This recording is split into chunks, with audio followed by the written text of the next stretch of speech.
came to the greatest city of the New World, and peace came to the world. New York City in 1945, in the period immediately after World War II, it was a period of great excitement as well as great anxiety. One of the reasons was the creation of the United Nations. People had great hope that we would have an organization that would help us to not have so many conflicts, not have so much violence in the world.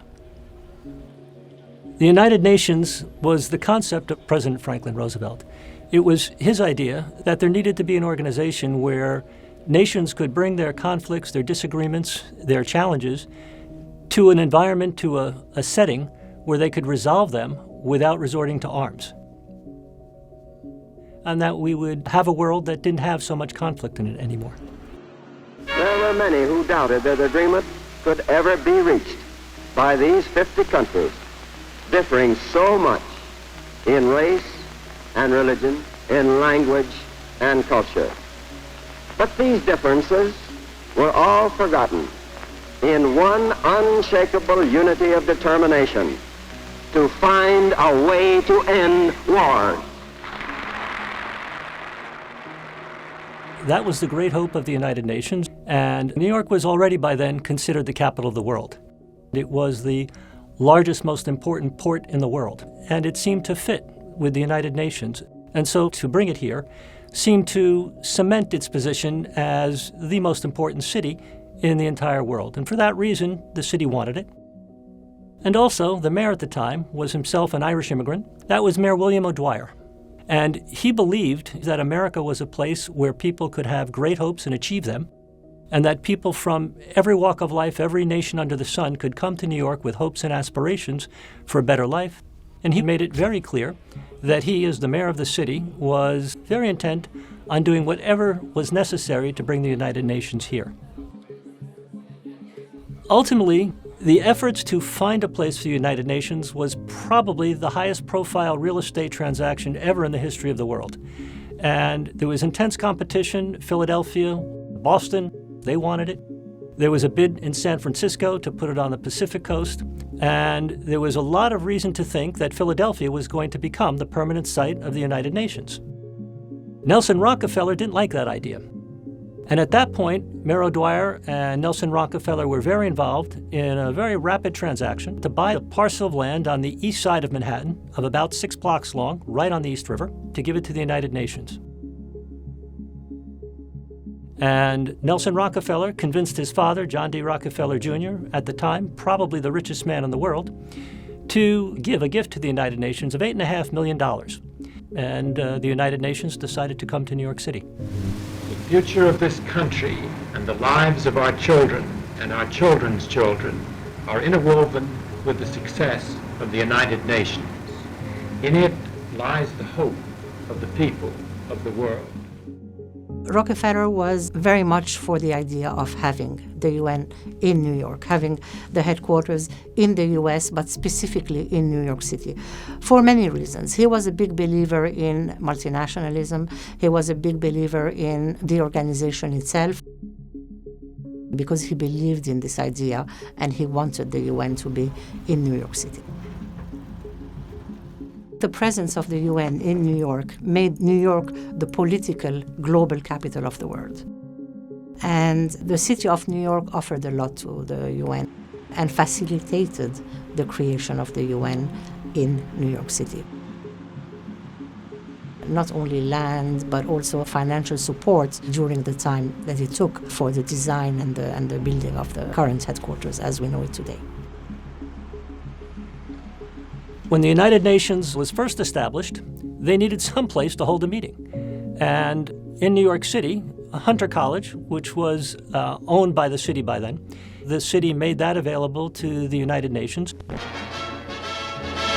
Hunter College in New York's Bronx houses the Security Council meeting of the United Nations organization until the establishment of its permanent headquarters. These are the men upon whose deliberations rests the world's hope for peace and security. The former gymnasium has been transformed into a handsome council chamber. It's a gym. There are baskets, there are volleyball nets, there are bleachers, and yet in a period of approximately 15 days, New York City workmen, electricians, carpenters were able to transform this into a beautiful setting for the Security Council to hold its meetings starting in March of 1946. People lined up overnight to get tickets for admission to observe the UN sessions. The fact that there were delegates from all over the world and there was press from all over the world meant a great deal to the Bronx and to the residents of the Bronx. Among the many issues the United Nations Security Council had to deal with in the spring of 1946, the first priority was Iran. 11 members of the United Nations Security Council meeting in New York hold a dramatic session to discuss the Russian-Iranian situation.